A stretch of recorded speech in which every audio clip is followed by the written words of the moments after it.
From the alley-oops at Kezar to the glory days at the stick. From who's got it better than us to brick by brick. It's always the 49ers way. From off-season to game day. Yeah, we talk back. It's the 49ers Cutback.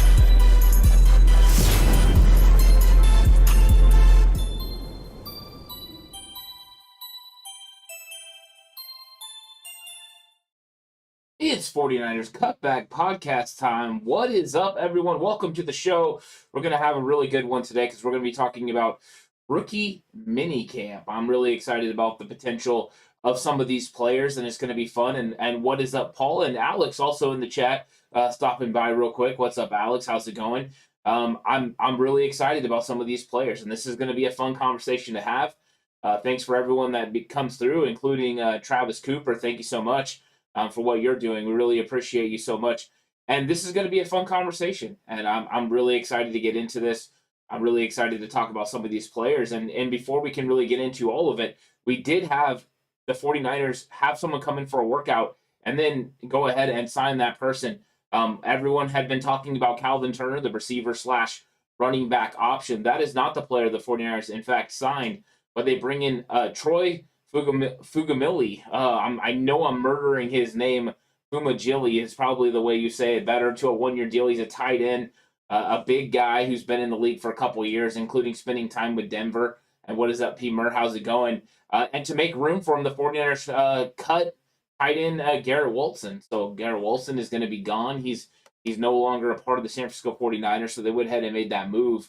So already going ahead and moving people around, and the tight end position is something to keep an eye on throughout the offseason, because potentially the 49ers are looking, at the depth in those areas and which players they want to have, playing those certain spots. So this is going to be something to watch, and that was the first move. The 49ers continue to make moves, and that was the first one. And I think one of the things to talk about is what rookie minicamp really is. And rookie minicamp, of course, the introduction of these new players, these undrafted free agents to the 49ers, facility, to the 49ers staff, and what they're going to be expected to do. And then also them learning exactly what is expected of them, so that when they get to minicamp and all the players are there, they have a full understanding of what their expectations are, and they can go ahead and, fit in already. You're not having to take the extra time with these guys. They kind of know the lay of the land, what is expected of them as they got to meet, with their position coaches. So I'm really excited about this. I know that you can't put too much stock into what happens at rookie minicamp, but you can learn some of the things. And some of the things you can learn, you learn from not only what happens on the field and the reports that come, from some of the people that were there, including David Lombardi. He had a lot of good takes on this. I even read what Grant Cohn had to say. I wanted to make sure that it was fair and that I got every perspective and aspect on this, including watching film myself of the practices. But when it comes to rookie minicamp, you just can't let it weigh on you as far as like putting too much stock in what happens. You're looking at a little things here or there. So that's kind of how it goes. And what is up, Teddy? The channel is about the San Francisco 49ers. That's what we're about. And that's what we're going to be talking about. And today we're talking about the 49ers rookie minicamp. And one of the things that was interesting about rookie minicamp, and I don't want to go too far into the players until we talk about this, is the fact that former defensive coordinator for the San Francisco 49ers and former Denver Broncos head coach Vic Fangio was on the sidelines, and he was watching practice. The reports coming out is that he lives in Florida, but when he's out here on the West Coast, he's going to be stopping by and watching practice of the San Francisco 49ers, furthering the rumors and reports that potentially he could be coming to the San Francisco 49ers if DeMeco Ryans is the player that goes. So I think that this is something that we're going to continue to watch. We're going to continue to hear more and more about Vic Fangio, because we know John Lynch had discussed with him the potential of him becoming an observer, a helper.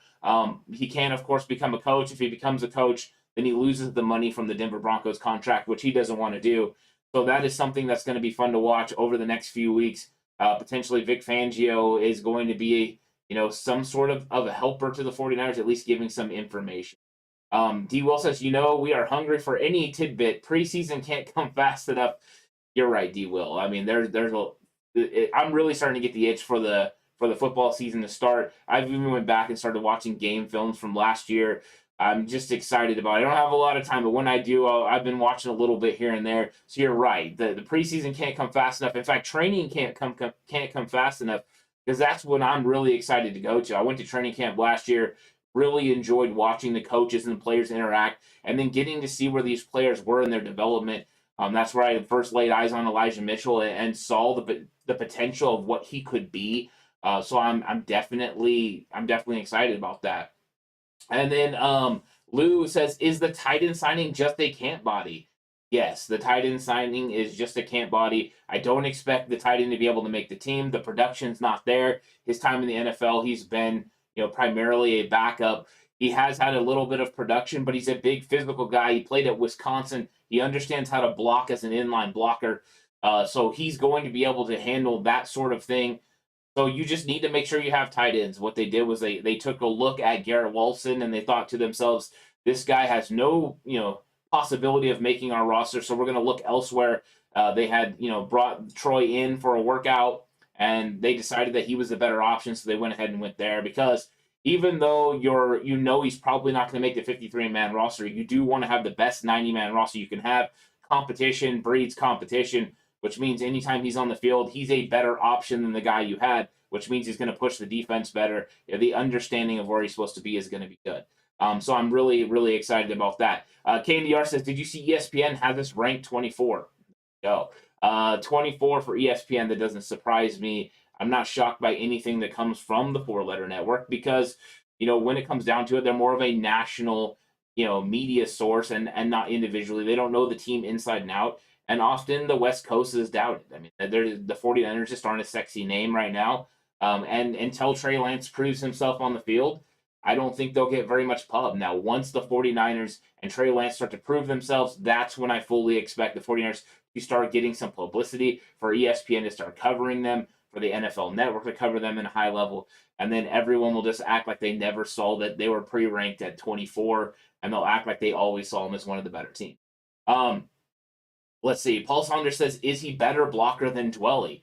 Yes, he's a better blocker than Dwelley. That's one thing that the 49ers have consistently looked for, is another blocking threat opposite of Charlie Warner and George Kittle, because Ross Dwelley has struggled in that area. Ross Dwelley is a good receiving threat. He does a pretty good job in that area, but the blocking has lacked. 2019, I believe, was his best blocking season, and since then, you just haven't seen that sort of ability come from him as an inline blocker.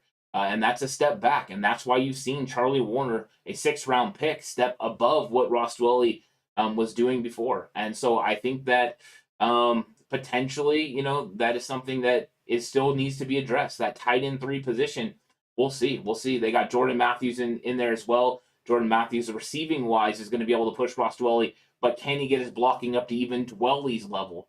I'm not sure. If you're telling me he's going to be a stock blocker on the outside, play the power slot, at times he can fill that role. I don't know if he can be an inline blocker. And if he proves that he can inline block at the level at which you need that tight end to do, then he's got Jordan Matthews has a really good chance to make this team. And Paul Saunders says a Denver win would put us on the map. That's true. A Denver win over Russell Wilson, a 3-0 start, would definitely get the 49ers trending in the right direction. And I believe they would be on the ESPN map, and they would go ahead and start building that Week 4 matchup versus the Rams as one of those must-watch games. Bomber T says, bang, bang, Niner gang. What up, TCC? What is up, Bomber T? Welcome to chat. Lou says, does your crystal ball see any chance we keep 4 tight ends? I don't see 4 tight ends making this roster. I think it's going to be 3. And I just believe the 49ers are going to keep transitioning and moving towards having extra wide receivers on the field. So I believe having 3 tight ends is the only possibility. And I believe 4 tight ends would have only been the case when they had Jordan Reed in 2020. I think that was the only opportunity where Kyle Shanahan was looking to use Jordan Reed as that power slot.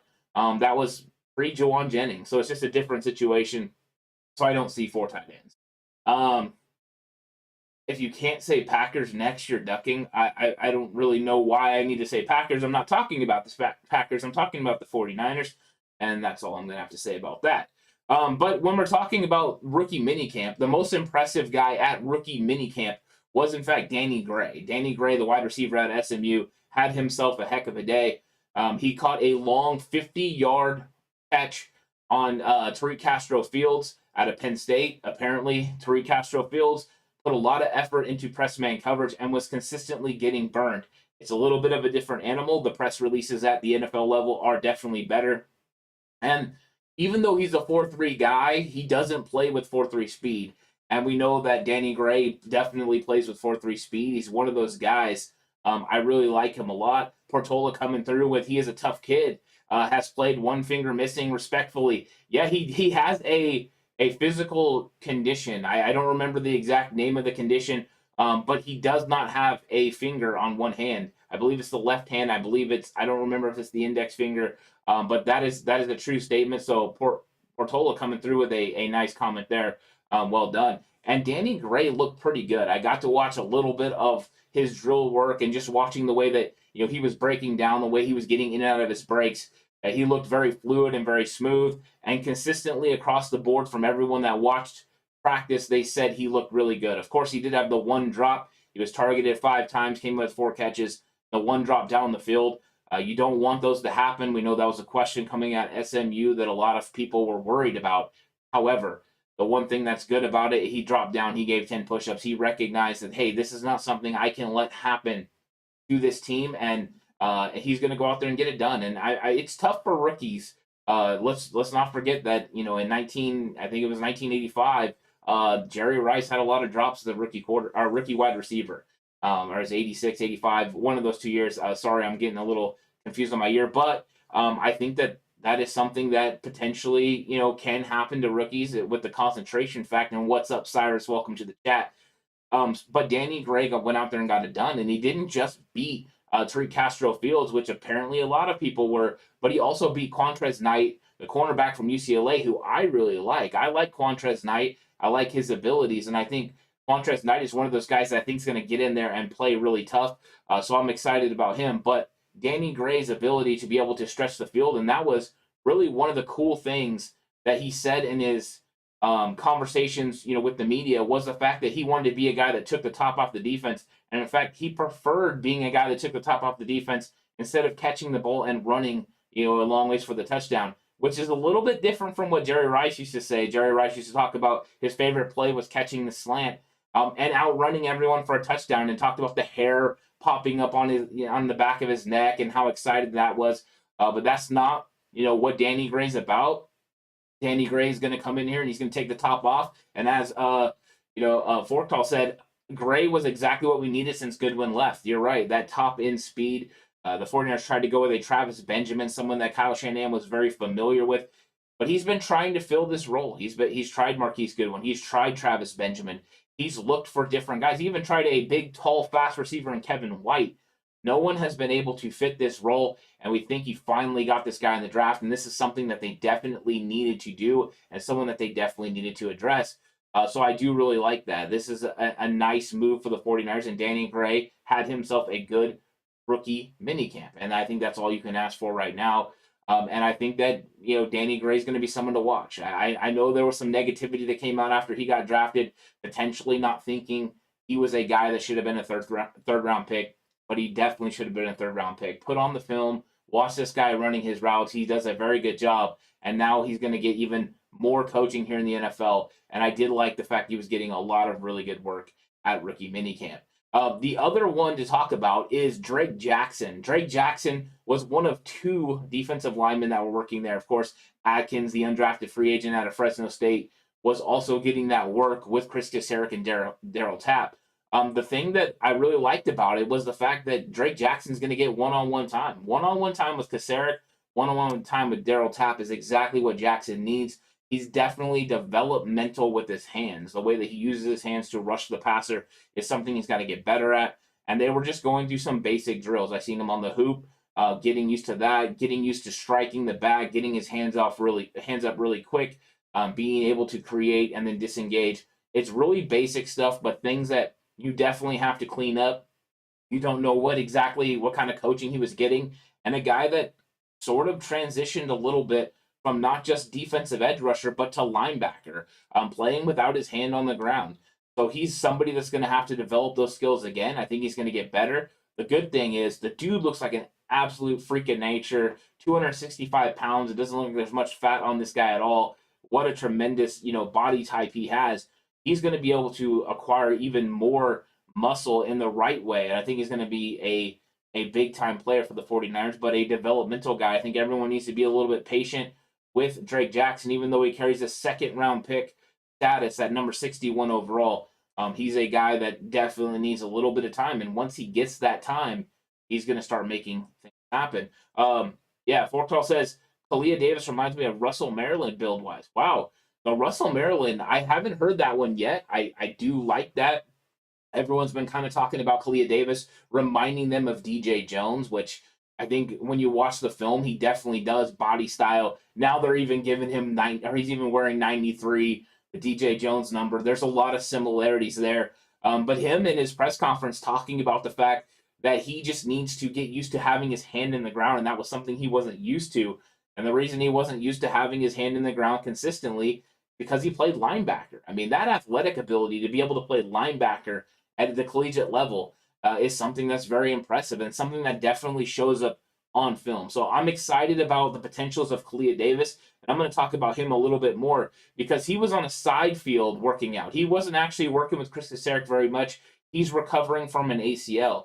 So this is the guy that I think the 49ers fully intend to redshirt, minus there being some sort of injury later in the season.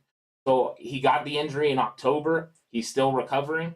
At some point, he's going to be ready to go. But because the 49ers have such a luxury on the defensive line, using one of those comp picks, in fact, pick 220 to pick Khalia Davis makes a lot of sense for them because they can just have him sit back, develop him, let him get right, and then next year unveil him and let him get after it. And already he'll have so much more development being able, to be around the building, understand what's going on, and then get the coaching that he's going to want to get. I'm sure he's going to be working with, some of the guys. Chris Kasarik often has guys that that are individually outside of the organization that these players work with during the offseason, and that's exactly what Khalia Davis needs to do. Now, watching his film, he's an exciting player.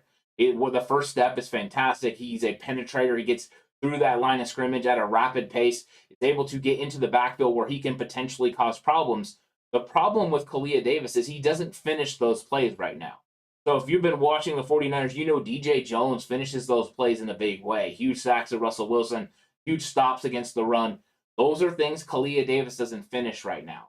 But teaching someone to finish is definitely a trait that you can do. He has the athletic ability to get through and then run down the line of scrimmage and be able to track these running backs and quarterbacks down. Overall athletic ability and aggressiveness coming from that interior defensive line spot is something the 49ers consistently want to do. This is a guy that is legit, starting potential eventually as he develops. So P. Murr saying, what DBs stood out? The DB conversation wasn't a lot. These guys were going in 7-on-7s. And when you're in 7-on-7 situations, more than likely you're going to get smoked and you're going to get burned. So that's part of the problem. We do know that some guys weren't even really tested. You know what I mean? I mean, some guys, Samuel Womack only had one catch caught on him the entire time, and that was Danny Gray. Danny Gray made a 10-yard catch against him. But some of the ways that the styles that they were employing were a little bit different. They had Tariq Castro-Fields running press man. They had Samuel Womack playing off. I think these guys were coming out there and doing different things and then letting their, kind of seeing where they stand out. They're using their strengths and then seeing how they handle those strengths, and then they're going to have to mold these guys. So I think that is one thing I saw on film. Womack likes to play off. Womack likes to come up and secure the tackles, and that's actually one of my major drawbacks on him is I feel that at times he allows receivers to get a little bit more separation than they should get, and then he comes up and makes the tackle, which I love. I love that you're able to make those tackles, but you're also going to give separation and allow first downs here in the NFL. And then also, these guys in the NFL are great with the ball in their hands and being able to create in space. You give them too much space and they're going to make plays. So I do have some concerns about that, and I think Womack is going to have to kind of tighten up his coverage some. You have to press on these wide receivers a little bit more. So I'm having a kind of tempered approach to these guys. Some of the cornerbacks I'm excited about, but they've got an uphill battle. These new guys, Samuel Womack, Tariq Castro-Fields, even Quantrez Knight have a tough sled ahead of them because, you have Deommodore Lenoir, you have Ambry Thomas, two guys that are already been in the system and two guys that are highly thought about in the 49ers organization. Not to mention, you have Darqueze Dennard, a first-round talent at the cornerback position, who, I mean, weeks before the draft, Fred Warner was saying was the starting nickel corner on this team. That has to carry some weight and some value. And then you have Dante Johnson, who just doesn't go away. Dante Johnson is here consistently, and I feel like his play has actually gotten better over the last couple of years as the 49ers have found a better defined role for him. And I think that his position versatility, being able to play nickel, a little bit of a stretch for him playing outside, but he can do it. And then also the safety position, which he did, is something that you got to keep watching. Fork Turtle says, Kasarik will no doubt get Davis to his max potential. I agree. I think if you really want to work and you want to get better, Chris Kasarik is a good coach to have. And I think he knows he's in the perfect situation to be the best player. And in fact, that's something Drake Jackson said during his presser, was he felt like this was the perfect situation for him. How excited he was just walking through the halls of the, in Santa Clara of the facility and seeing all the trophies and just realizing what it meant. It is something important for these guys, and I think this is a big weekend for them. It was exciting, and now we get to talk about some of the things that they did. But you're right, Chris Kasarik is one of those guys that you just fully believe the 49ers can put players with him, and if they have dynamic abilities, he's going to get the most out of them. And we've seen him develop players consistently now. Chris Kasarik is worth every single penny. There should be no question about how much he gets paid because he's one of the highest paid assistant coaches in the league. And in my opinion, they're going to have to end up shelling out more. An interesting guy because he doesn't really want to be a coordinator. He just wants to be a position coach, and he does it really, really well. Forktail says our DB group might be the biggest sleeper group in the entire D, in my opinion.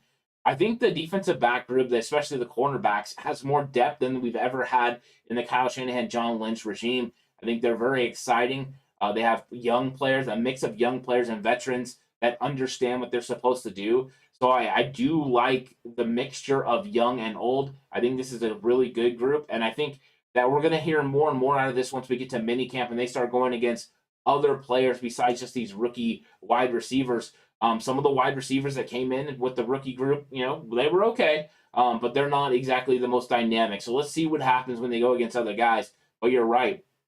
Some really good football players are not going to make this cornerback group for the San Francisco 49ers because they just have, the top three guys between Charvarius Ward, Emmanuel Mosley, and Jason Verrett are top notch. If these guys are healthy, this is one of the best groups in the NFL, especially in the West. It's just a really good one. I think Ward is ascending to be one of those big-time players, and Mosley had his best season last year. If we can get anything like we got from 2020 from Jason Verrett, this group is going to be fantastic. And we still got Ambry Thomas, who is learning, developing, and got a lot of really key reps last year, including playoff reps and NFC championship reps, which when you don't buckle under the pressure and you're able to handle that, you got to be excited about his potential in the future. And Lou says the best part is Davis has the ability to excel at a bargain salary, so it costs very little to find out. You're right. And you can have him sit this year without any repercussions at all. It's not going to hurt you. He's going to be on the PUP list.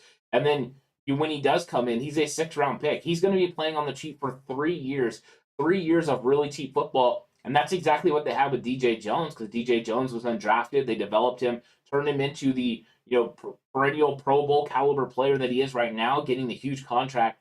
So that's what they're trying to do. It's rinse and repeat for the 49ers as they go and they draft and they develop. And they also sign a lot of really good undrafted free agents. So I do like what the 49ers are doing with these players. Forkall says, Ward, Verrett, E-Man, pretty solid considering our rush. That's very solid. And it was always the point was the 49ers had a really good defensive line that would mask the possible issues on the back end, right? We don't have to be as good at corner. We don't have to pay those cornerbacks.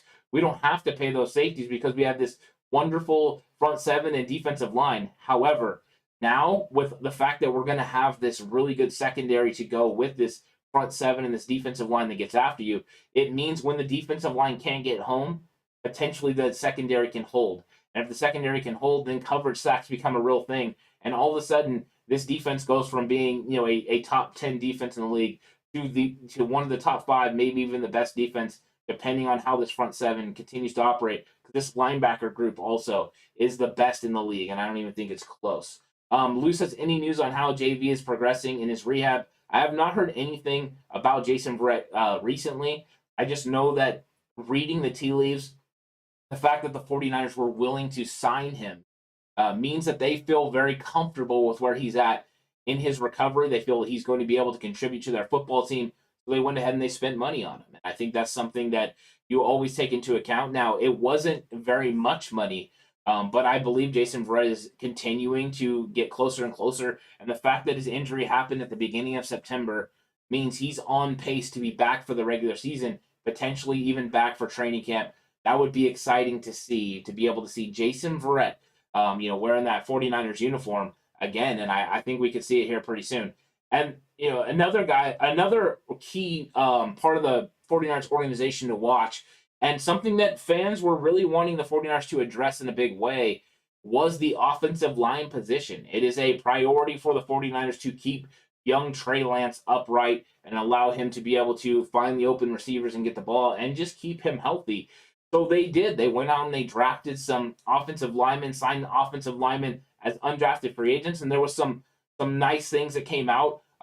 The first thing I saw on film from watching some of the drills that I thought Spencer Burford, Nick Zakelj, and Jason Poe looked absolutely explosive. I like the footwork. I like the way that their technique looked. They were doing a really good job technique-wise, and that's one of the things I always draw to first, because if you have a nice base and you have a nice technique, you can go ahead and learn, transitional things. Spencer Burford talked about it a little bit in his press conferences.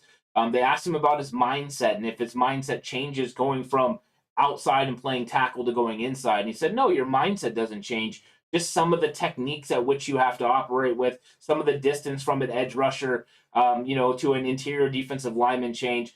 These guys gave really, really smart answers. And then when you saw them going through their drills, you saw good technique. And they were going through just base drills. They were working on the zone blocking, getting yourself in the right place, getting your hands on the defender. They were working on that. And then they also worked on some pulling from the video that I saw.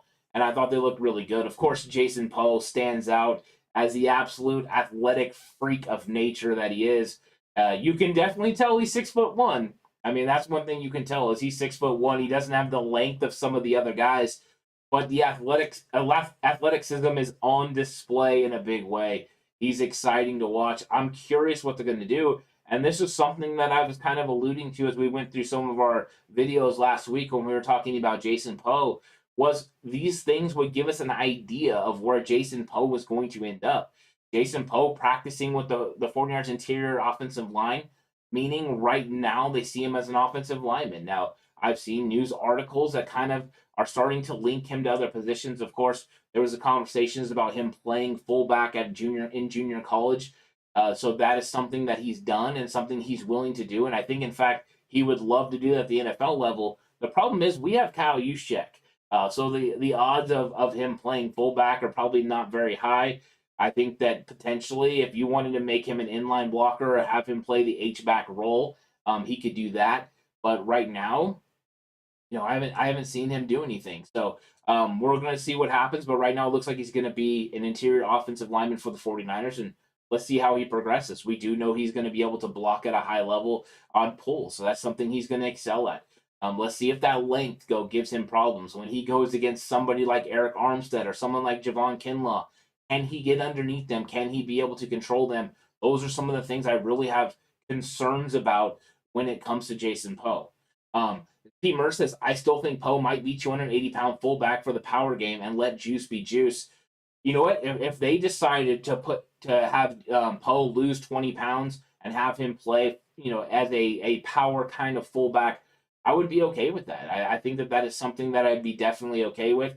But right now, that's not what they've given us. If they give us that, I'll be really excited to watch that because I do like when big guys get to go and create.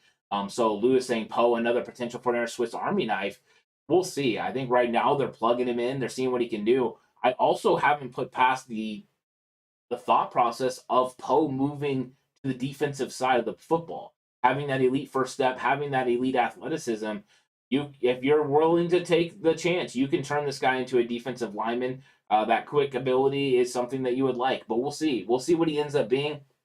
I think he's still one of the most compelling guys that are in 49ers camp because of the decisions of where he's going to be playing. Forktall says Mack still undecided. Yeah, there's no news coming from Alex Mack right now. There's no There's no real decision that's being made. We don't know if the 49ers front office knows where Mac is sitting. We know that they didn't decide to address center early in this draft. So potentially you would think that means they know Mac is coming back. I don't know that for sure, though, because the way that John Lynch worded things was like Mac was going to make an announcement. If Mac's going to make an announcement, that would usually coincide with a retirement or something like that. But right now, we just don't know what's going to happen with Alex Mack, so we're in the waiting game. That's why the 49ers kind of addressed the center position the way they did. Nick Zakelj potentially could be that center option. I think he's a very, very smart player. And if anyone watched his press conference, analytically, this guy is through the roof. A guy that already has his master's from Fordham, which is no easy feat. Tremendously smart. He's going to understand what's going to happen with the playbook, and it starts to put in perspective what he did at the Senior Bowl. A guy that was, a tackle his entire career, multiple starts at both tackle spots, and then when he gets, to the Senior Bowl, they want to kick him inside. Struggles initially in one-on-ones, struggles on day one, being inside day two, but when he gets to the game, he starts to figure it out. He looks really good. So I'm excited about the potential of Nick Zakelj, and we know that since I watched film of him the very first night after the draft, I've been excited about him. So I think Nick Zakelj's a guy to watch as potential center replacement. I hope Alex Mack comes back. I hope Zakelj is his understudy for 1 year, and then you go ahead and you turn the young kid loose when Mack retires. I think that would be very, very exciting. Stephen Mandler says Danny Gray, shining wide receiver 3. I think so. Danny Gray is going to add that added aspect to this offense that you haven't had, at a high level in a while. The fact that he can take the top off the defense, but still be able to create in the intermediate area. That's one of the things with his size. Can he hold up against the rigors of taking that contact? I believe he can, but I also believe the speed to be able to catch a ball, over the middle and take it to the house is something the 49ers are going to enjoy having on their team. And it also is going to free up Brandon Ayuk to do some different things than he's been doing in this offense. I think the Niners really knocked it out of the park with the additions of Ray McCloud and then Danny Gray through the draft, because they added different caliber and different kind of players that have different tools the 49ers don't have in that wide receiver room right now. Jawan Jennings is a possession receiver. That's what he does. He's going to have some tough yardage after catch. Brandon Ayuk is one of those guys that's a smooth route runner that can create in the middle of the field, but can also zip right behind you and make a big play. And then Deebo Samuel can do it all. So adding these guys that can do different things is something that's very important. And the Niners really went out and addressed it and handled it exactly how we thought. I mean, when we were talking about free agency and potential offseason moves, we talked about getting a guy that could take the top off the defense and a guy that can create in the open space like Ray McCloud. And I think they found that, not to mention Ray McCloud's ability to be able to help you on special teams. Very, very important. Forktal says the versatility of post seems huge. It definitely could be. It definitely could be. And he also said, yeah, the tea leaves do point to a return, in my opinion, too. I think so. And I think I would really like Alex Mack to come back and be able to work with Nick Zakelj. I think Zakelj would be that guy. You would move on from Jake Brendel. But I also do like Spencer Burford. I was a huge fan of Spencer Burford's film once I really got into it. He was a guy that made our top 50 players, our top 50 board for 49ers before the draft. Was Spencer Burford was on there. He's one of those guys that we're excited about. And I don't think hearing what he had to say, his press conferences changed anyone's opinion. The one thing I will say about these guys is, number one, they're all highly intelligent, all love football, and all love to get after it. So I'm super excited about this group, and I'm excited about these offensive line players. These offensive line players are really exciting for the 49ers, and potentially, I mean, it's going to take some time, but maybe they can replace Laken Tomlinson. Tomorrow on Cutback Colony, I'm going to get fully into the offensive line and what the offensive line could look like. Is Aaron Banks going to be that guy at left guard? Is it going to be Colton McKivitz? There's a lot of conversation surrounding the offensive line, and the 49ers created a lot of competition through this draft. Spencer Burford being a 4th-round pick, Nick Zakelj being pick 187. I think these are guys that are going to come and compete, but they weren't done because they added Donovan West as an undrafted free agent, a guy that would have been drafted in any other season except for this one, where there's an abundance of players because of the COVID and what happened with everyone returning for an extra year. And then also Jason Poe, who, as you guys are all talking about in the chat, is one of the most compelling prospects in this entire draft. And I think that he's one of those guys the 49ers are going to be looking to figure out what his role is going to be.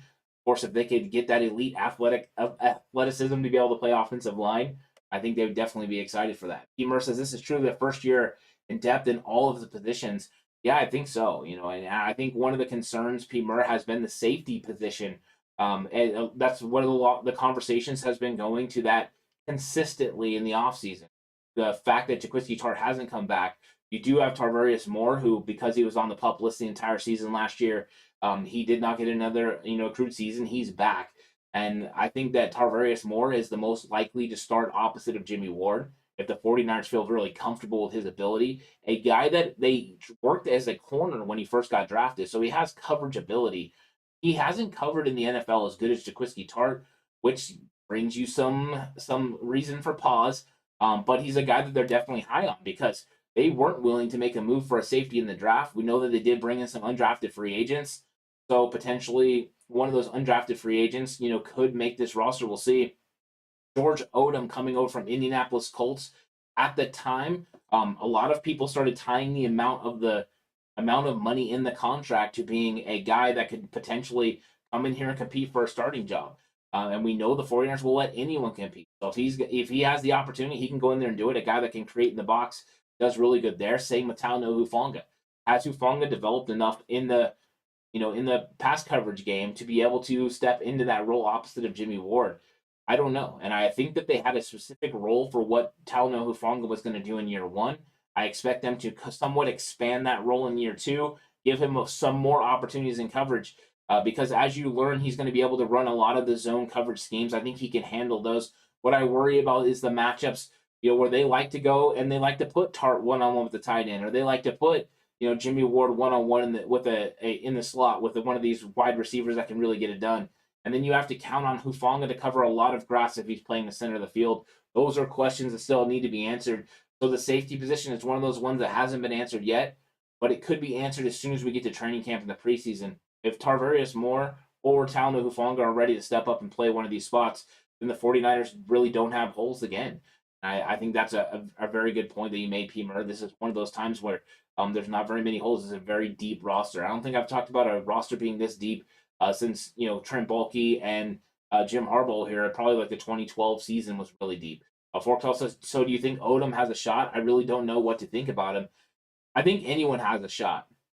We know what his abilities are going to be in the special teams game, and that's how I originally saw that draft or that signing, being a part of. They made a concerted effort to address the 1/3 of the game that is, special teams, and I think that with the new coordinator, the new idea, they also brought in, Oren Burks as well to play linebacker and help on special teams. Raymond McLeod helping, in the return game. I think this is something that the 49ers, were making an effort to do, and I think that is the first overall thought on it. But the fact that he has some flash plays and has a lot of, potential there, I think they can work it, and if Odom comes in there and outplays the players around him, he will be on this roster. That's just that simple. That's just how the 49ers operate. If you're the best player, you play. They don't care if you're a second-round draft pick, a first-round draft pick. They just want to go ahead and get the best players out there. And then Ronnie Montoya says, hey, Ant, just join. I don't know if you answer this, but with the signing of the new tight end, does that mean Ross Dwelley might be in trouble or on the bubble? I don't think so. I think that the new signing was really a signing to bolster the 90-man roster. I think they really got to look at Walton, the undrafted free agent that they had signed, and they just thought, you know what? We brought this tight end for a workout. He looks better than Walton. Let's go ahead and bring him in and just make sure that our 90-man roster is stronger than it was yesterday. And I think that sometimes these moves, could look to impact other players, but I don't think they actually do. I think right now the biggest risk to Ross Dwelley is, in fact, Jordan Matthews, because Matthews' ability to be a receiver from the tight end position, he has more ability than the two guys under George Kittle. He was a legit wide receiver in this league. He understands what it means to run routes and how to use leverage, and he has good feel in zone. So I think that area, he is far superior than the other two. The problem is the blocking was so bad because he's so late in the development becoming a tight end. Would he be able to block inline? If he's able to block inline, if he comes even close to being as good a blocker as Ross Dwelley, that is the biggest concern for Ross Dwelley making this roster, because he's really good. And what's up, Garish? Welcome to chat. I really appreciate you coming through. Thanks for doing that. And he says, do you think Trey Lance ready to take the next step?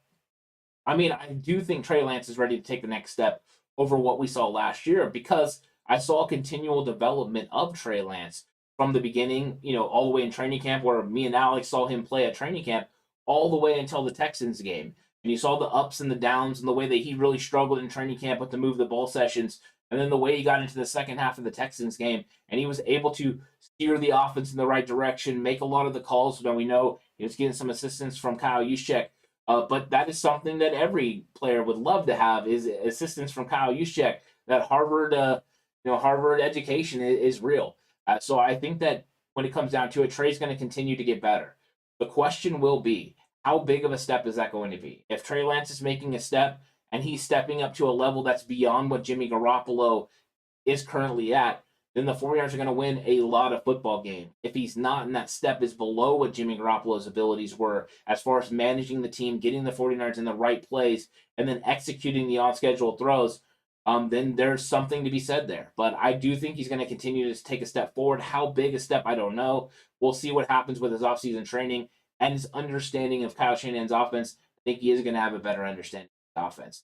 And one thing that's really going to help him is if they get a nice center, and hopefully it's Alex Mack, but potentially it could be somebody like Donovan West. I would be surprised if Donovan West started at center, but he's somebody to keep an eye on. Everyone's very high on him coming out of Arizona State, even though I still believe Nick Zakelj would beat him out for that spot. I just want to make that clear still. So Bomber T says, hey, Ant, is Lynch the worst negotiator in the NFL? I think we have way too much for Trey, and he overpaid for a lot of players. Trim Baalke is worse, but Lynch isn't far behind. I don't think he's the worst negotiator. I've seen some really, really bad deals throughout the years, and we don't know what this Trey Lance deal is going to ultimately look like in a couple of years. If Trey Lance, is a guy that takes the 49ers to the Super Bowl and they win, he's worth every single draft pick they gave up and more. So I think right now we just don't know yet. This is the guy that's a developmental guy in his first year. We still have 4 years on his rookie pay scale.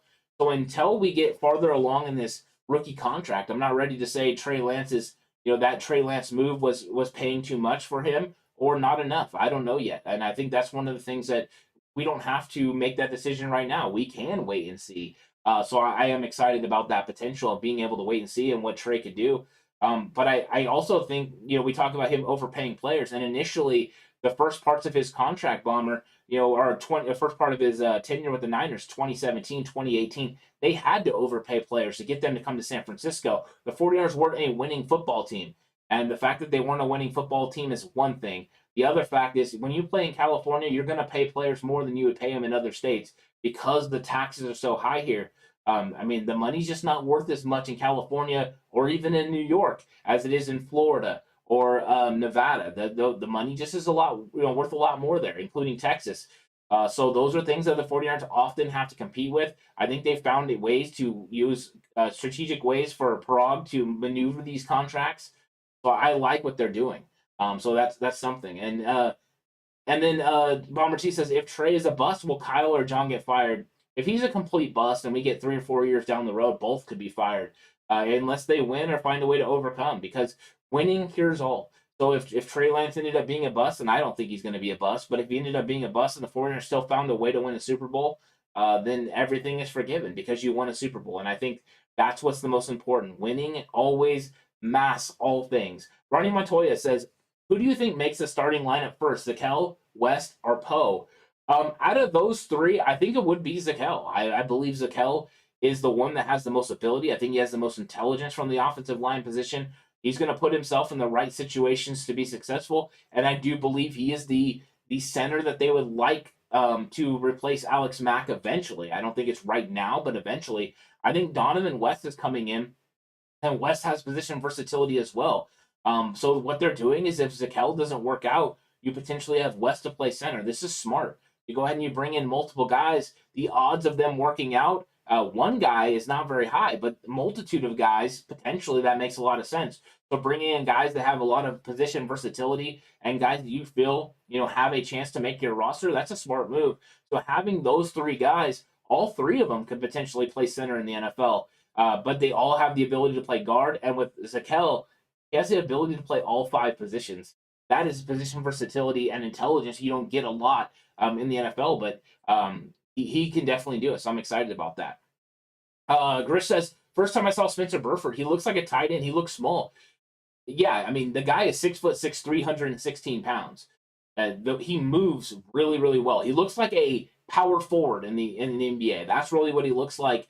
He's got a nice build. When you see him in pads, he looks the part. He looks good. Don't be surprised if they don't put 5-10 pounds on him. I look for them to put 5 pounds on him this year, potentially by his sophomore season. Him playing up over 325 pounds. I think he can carry that weight, carry that strength, and still be able to have the athletic ability that makes him very enticing for the 49ers offensive scheme. Being able to get to that second level and make those blocks on the edge is something that definitely the 49ers are looking at. Fortall says Trey made obvious strides forward last year, but his lack of passing volume in college still worries me a tiny bit. But I don't think he will be a bust at all. Maybe just another year of study. Yeah, I don't see the bust card yet. Potentially, he's going to have to go in there. But the good news is he competed with a very good Arizona team. The 49ers almost won that game. And then he competed with the Texans and won the game and kept the 49ers in it. So I definitely don't think he's a bust. The question is he going to be able to get past what the expectations are? Because right now the expectations for Trey Lance for some are just astronomical. I don't know if he'll ever be able to reach those expectations. I hope he can. Fortall says if Trey busts, they will absolutely get fired, in my opinion, but he won't. I don't think. I'm with you. Shooter says Trey won't be a bust. He will need some time to develop in the offense. Agreed, Shooter. I'm with you on that. The podcast says, Nation says, who do you have in the NFC Championship this year? Right now, I haven't really put anyone, but thanks for coming through, podcast. I haven't really put anyone in the NFC Championship, to be honest with you. I want to see how this plays out, and one of the questions I want to have is how this new receiver group of the Packers is going to work out for Aaron Rodgers. They added a lot of speed. Christian Watson was a great pick. I want to see what's going to happen there. I want to see what's going to happen with Sammy Watkins. So I think this still to be determined. I think the Rams are weakened, so potentially there's an opportunity for the Rams to be knocked off. But there's always somebody that comes up out of nowhere. I think that the Packers are going to be in the midst of it. I think the 49ers are going to be in the midst of the playoff hunt. But right now, I think that there's a lot of teams that potentially could be in the NFC Championship. So I'm not sure if it'll be the Packers. I'm not sure if it'll be the 49ers or the Rams. But it's going to be something that's fun to watch. I think as the season plays out, it'll get a little bit more clear. But I want to see how those certain pieces fit with some of these new teams. Lou says, is Brendel a 53-man lock? No, I don't think so. I don't think Brendel's a lock at all. I think if Alex Mack comes back, I think that potentially Brendel could be gone because I think one of these young guys could go take the spot. And Forstall says 6'6", 330. That's not small. He's right now. Spencer Burford is 316 pounds. So 316 pounds with a 6'6" frame. It's not small. But remember, Mike McGlinchey's similar height. They want him playing at 320 plus. That's why I said 5 pounds for Spencer Burford right now, and then eventually develop even more. So I like that. So I think eventually he could get to that point. But you're right. 6'6", 330 pounds is an absolute monster. In fact, 6'6", 316 pounds is a monster. I stood next to Mike McGlinchey at training camp last year, and I've never felt smaller in my entire life. The guy is an absolute huge individual. Lou says he hasn't even had a chance yet. Please stop with the bus talk. You're right. There's no reason to talk about that right now. Podcast says, I think we will be just fine. Niners have a chance as well, but Trey has to prove himself. Exactly. Questions at the quarterback position. Even though we have a lot of faith in Trey Lance, he has to prove it. And the way that you're feeling as well about the Packers is good. I mean, I'm going to lean on people that see it every single day and understand what that group is going to look like. But in the end, right, you still always have Aaron Rodgers, which is really nice. So you got to love that. And we have a new great wide receiver, and our D is loaded. Your defense is very good. Really enjoyed watching your defense last year, and I'm very thankful that special teams was able to help knock off Green Bay last year. So I think that is something that's going to continue to be something to watch. But you're right. Garish brought up the studs, Watson and Romeo Doubs. Those are very good football players, and Romeo Doubs was a nice pick to go with Watson.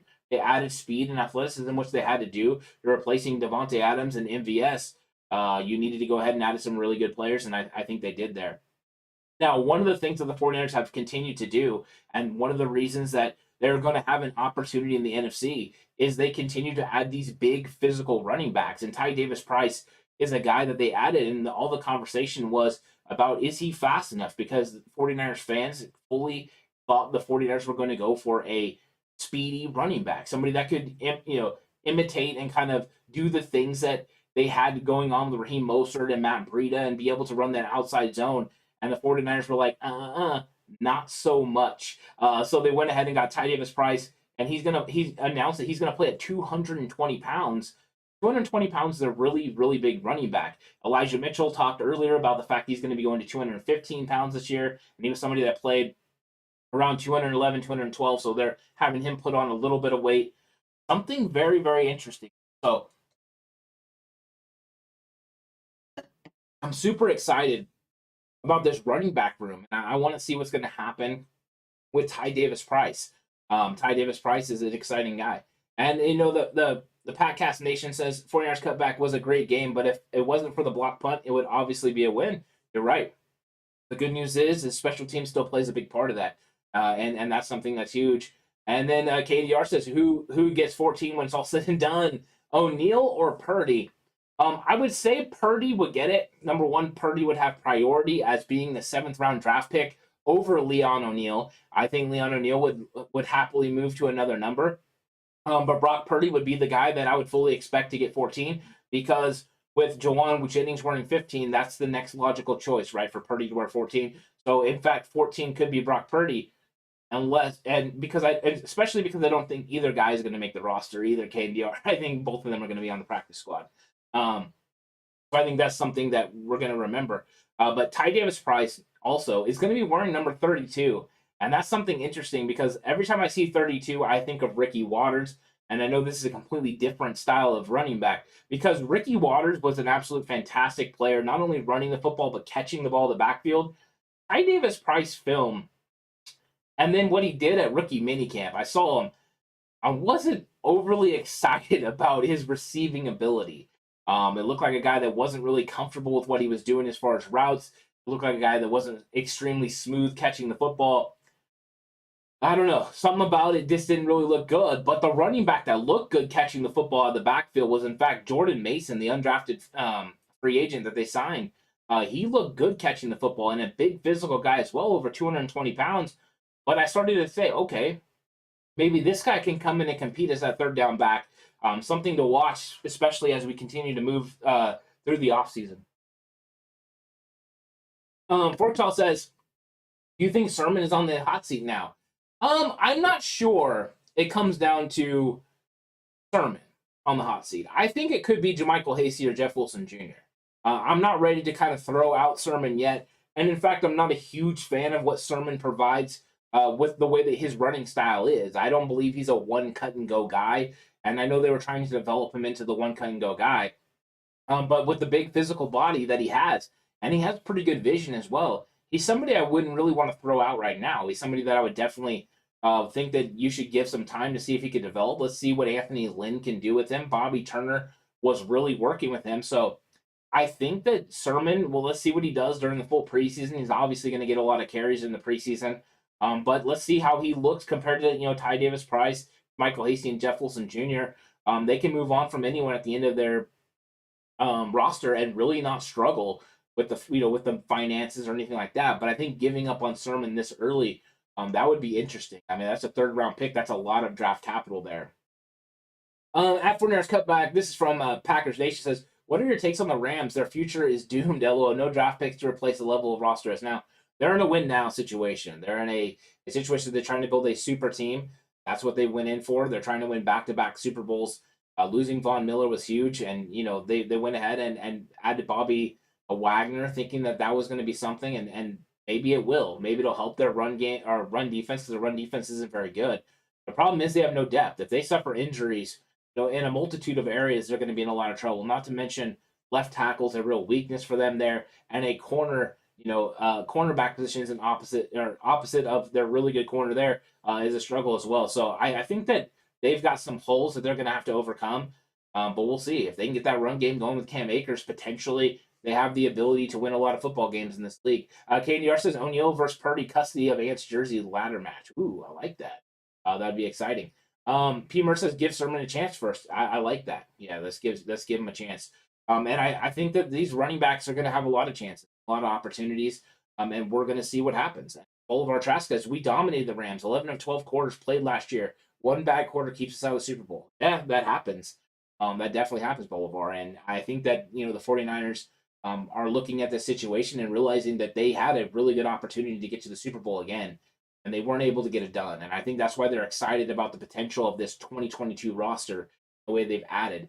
They've added players at key situations that are going to really help this football team. And, adding Jason Verrett back, I know he's had all the questions about the injuries, but adding Jason Verrett back to the fold, you already had Emmanuel Mosley. You went on, you got Charvarius Ward.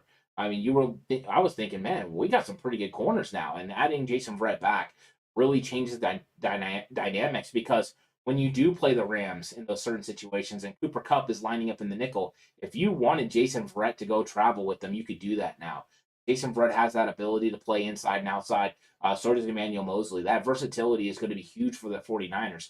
And I think those are things that the 49ers struggled a little bit with at the end of the NFC Championship game. And I think that, the fact that Ambry Thomas didn't sag enough on a couple of those plays and potentially left a window. We know that Jaquiski Tartt's going to catch the blame for not, catching that interception. And, he knows he deserves, a little bit of that. But there were plays to be made in that game by a lot of players and it didn't get made. And I think the 49ers look at that situation and understand, you know what, next year we can get it done, though. And I think that's what they're really building towards, and they're building a really, really good football team. Packcast says, we'll win at least one more ring with Rodgers, but the day he leaves, I don't know what we'll do.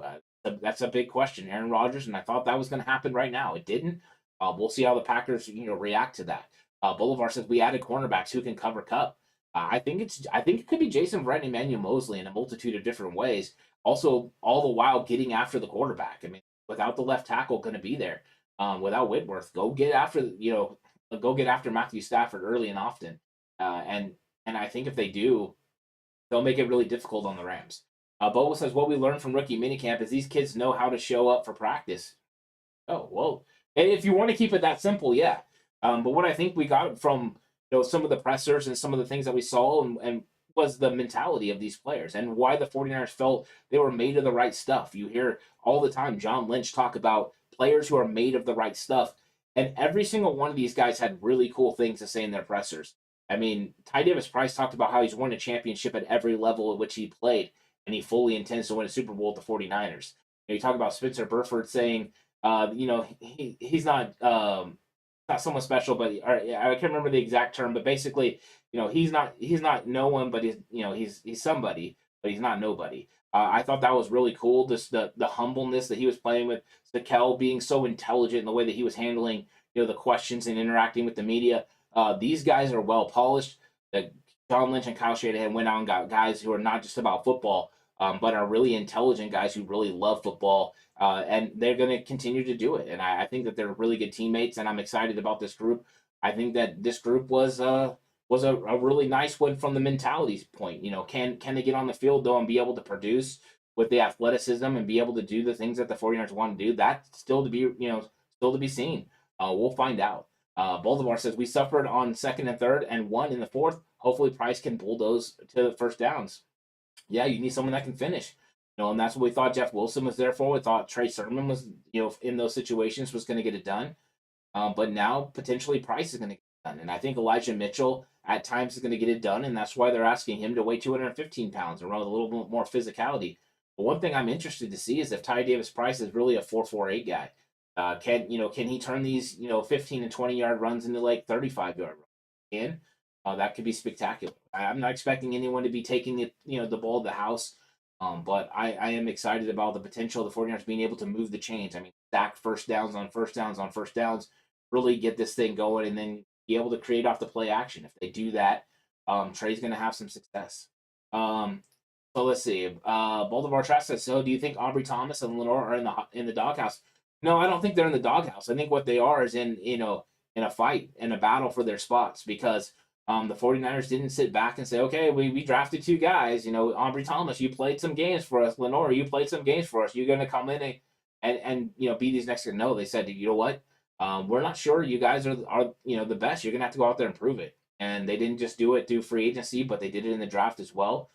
Got a situation where the 49ers addressed it with really good veterans, including Darqueze Dennard. Darqueze Dennard did really good in Week 18 last year against the Rams. He looked good. And I think that is something the 49ers are going to lean on a little bit, is that ability for him to come in and understand what he's supposed to do. Ambry Thomas right now should be the fourth corner on the outside, but we'll see. We'll see if Ambry Thomas is going to be that guy. And I think with Samuel Womack playing on the outside at rookie camp, that's not much different than what we saw from Diamo or Lenore.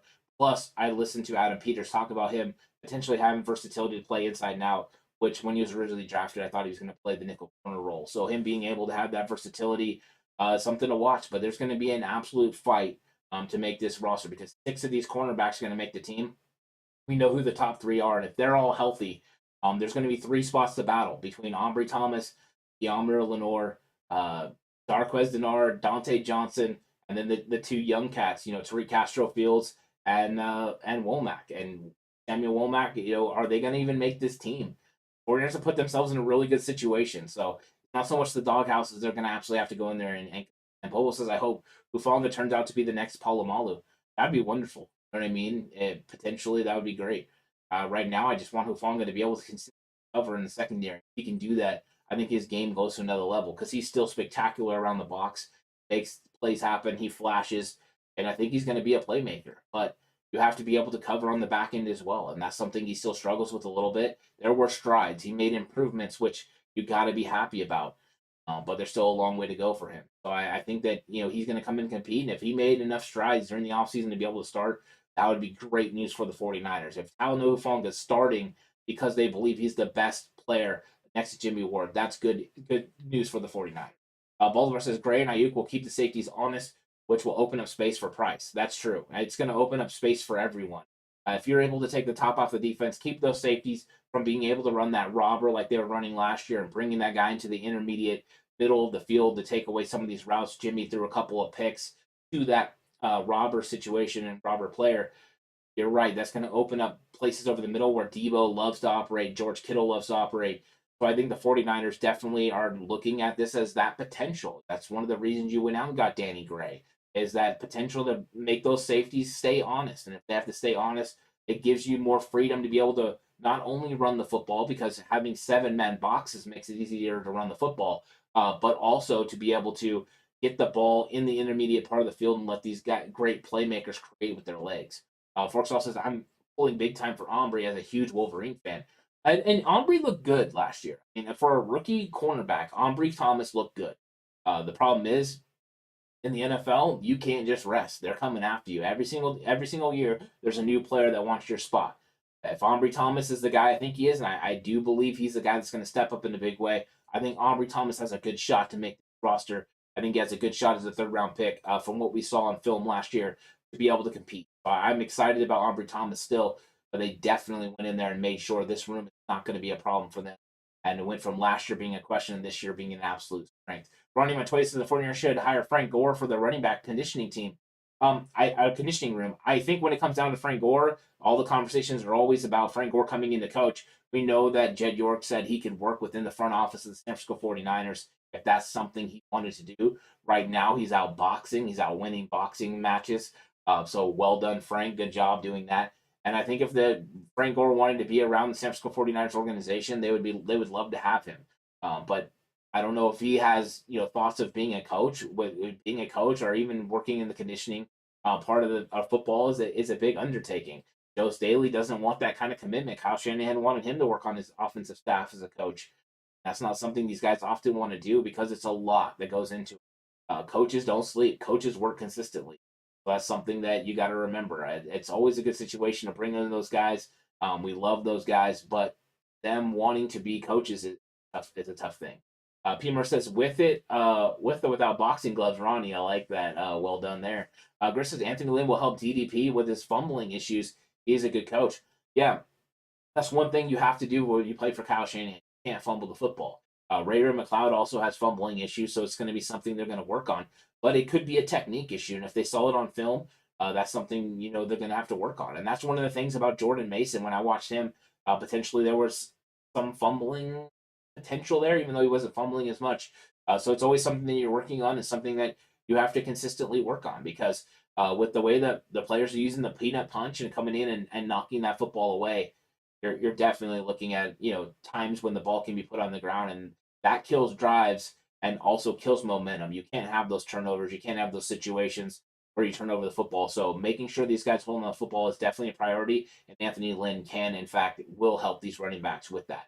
Bobo says the key to sustaining success is good drafting, development, and keeping them on extensions. You're right. You have to keep drafting and developing, and then you can keep the key ones. The ones that you really need to keep on your football team, you go ahead and you bring them back, and then because of position priority, depending on what system you run, you draft and develop again in other positions.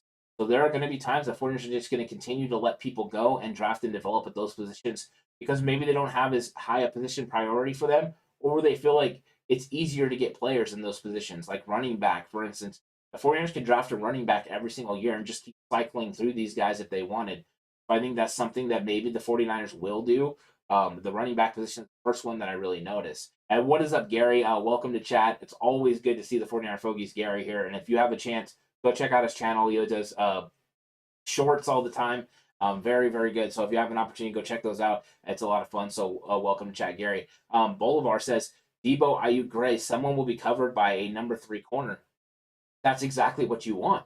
And the key is, right, defenses have been using their third corner a lot of times on George Kittle. They've been trying to cover Kittle with corners as well. So if you have those 3 guys on the field with Kittle, what are you going to do? Who's going to cover Kittle? Is there a safety in this league that's going to be able to body Kittle up? I'm not so sure there is. I mean, maybe Tyrann Mathieu, but we saw George Kittle still be able to create in that Super Bowl. So I think the 49ers have enough weapons now to be able to create some real mismatches. In the way that Kyle Shanahan uses formations, formation changes through shifting, and motions, he's going to be able to get good situations for these guys to be able to create problems on the back end. That's what's one of the most exciting things about adding a guy like Gray. And then you throw in the fact that you still have Jawan Jennings. Jawan Jennings can get first downs, be able to create with the ball in his hands. We saw what he did against the Rams. So that's the thing. You're really liking what this wide receiver room could do, but also liking what weapons you have on offense. It's tremendous. And I think that's one of the things that's the most exciting. And Trey Lance is going to be a big, big help to this run game. And I think that run game, getting it going, is going to be something big for these receivers as well. I think him understanding, the offense is what has to happen first because he has to make the rhythm throws. That's what's going to keep the defense honest. He's got to make the on-schedule throws. He can't hold on to the football. That's going to help his pass blockers. But when it comes down to it, Trey Lance can definitely add to this run game. Not so much by using his legs, but the fear of. And I think that's one of the things I'm most excited for is him being able to freeze linebackers, freeze edge rushers, and then be able to hit these receivers on RPOs. If that's something Trey Lance can add to this offense through RPO and then add read option where he holds these guys, you can create extra big running lanes for these running backs to be able to cut through. It could be dynamic for the 49ers. And if all of a sudden you're not having, these third and long situations or third and medium, which Jimmy often had to convert, you're having 3rd and 1 and 3rd and 2, and these running backs are able to get these first downs on the ground. You've got to feel really confident about, what this offense is going to look like and also how good this defense is going to be able to perform because they're not going to be on the field so much. Pemer says, Jennings is a beast at blocking. You're right. Jennings is an absolute beast at blocking. Finished in the top 5 at the wide receiver position in blocking efficiency. So this is something that we know Kyle Shanahan is going to take into account, that he sees the value of having Jennings on the field, which means 3 wide receiver sets make sense for the 49ers at times. Getting Deebo Samuel, Brandon Ayuk, and Jawan Jennings on the field is something you're also going to see. So will that mean that you also go to a 4 wide receiver set with George Kittle being the 5th guy, maybe a no back look with Deebo in the backfield, motion him around? Potentially you have a lot of flexibility for your offense, and that's one of the things that Kyle Shanahan has been trying to do by getting a lot of these positionless players and also adding players that have a lot of different skills in their tool belt. Grish says, will we miss Mike McDaniel? I think Mike McDaniel is going to be missed because of the way he handled the run game. He was one of the most creative guys I've seen in handling this run game, and the fact that he was able to come up with a lot of cool things and just the chemistry he had with Kyle Shanahan. So, yeah, of course, Mike McDaniel is going to be missed. The questions are going to be, how good will Chris Forrester be at running this run game now?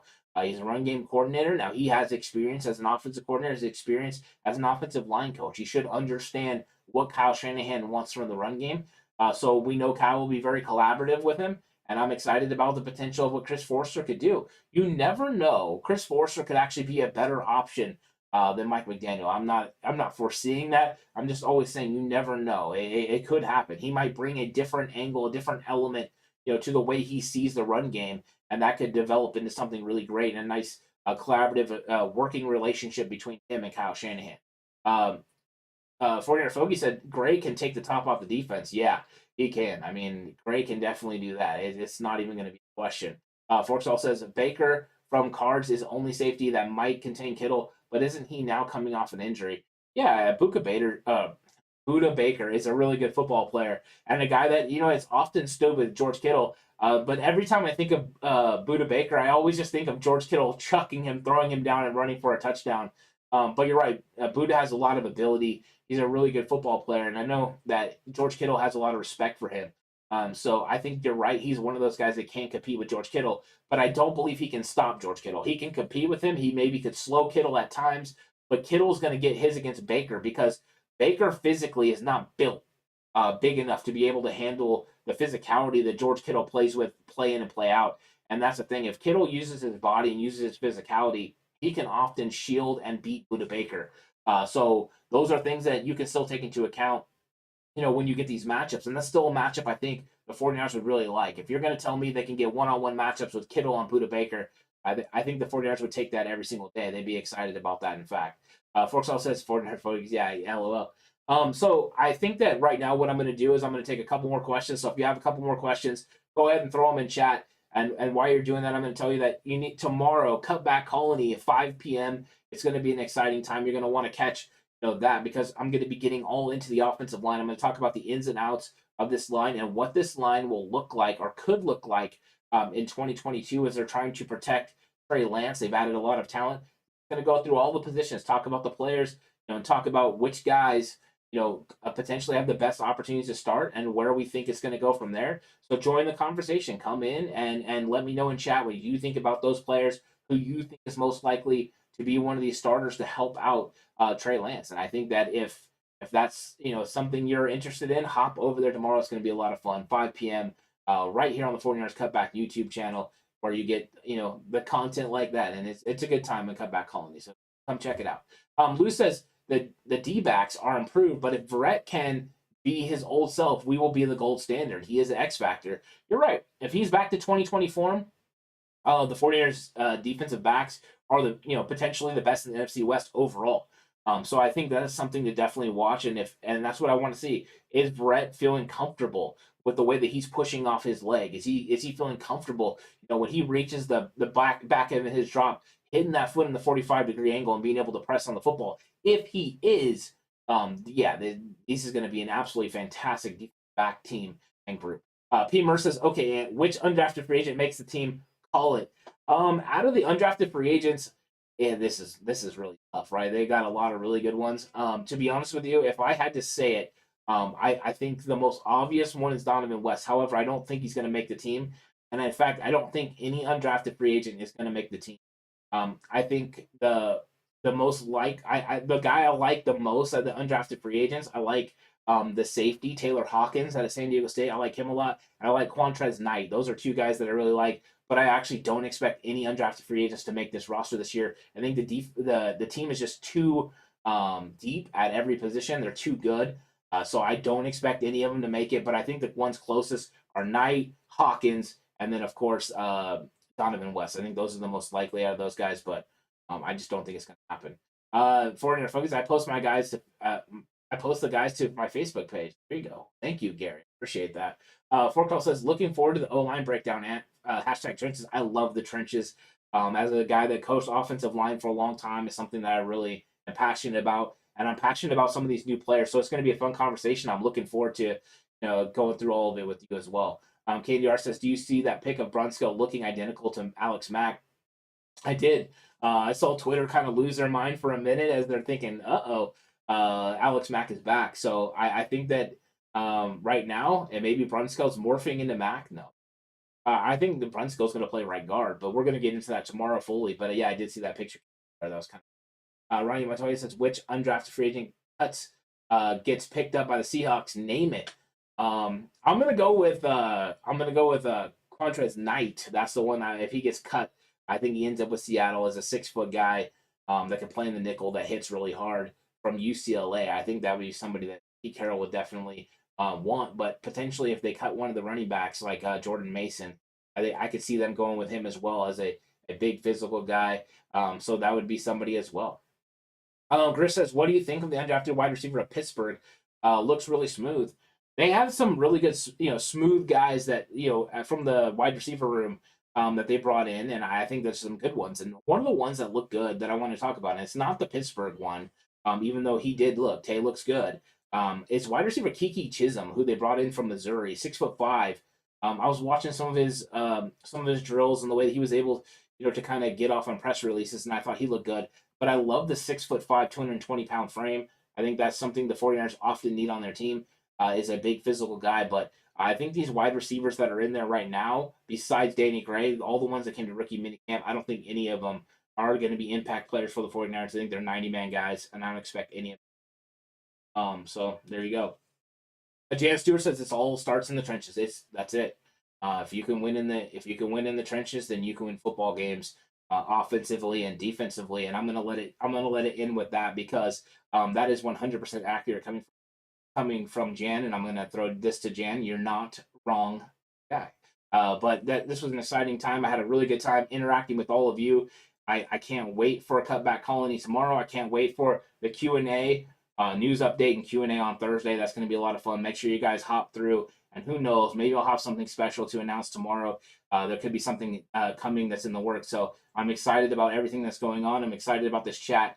You guys were fantastic. I had a really fun time and a great conversation, and I'm looking forward to more in the future. You guys have a great one. I'm out.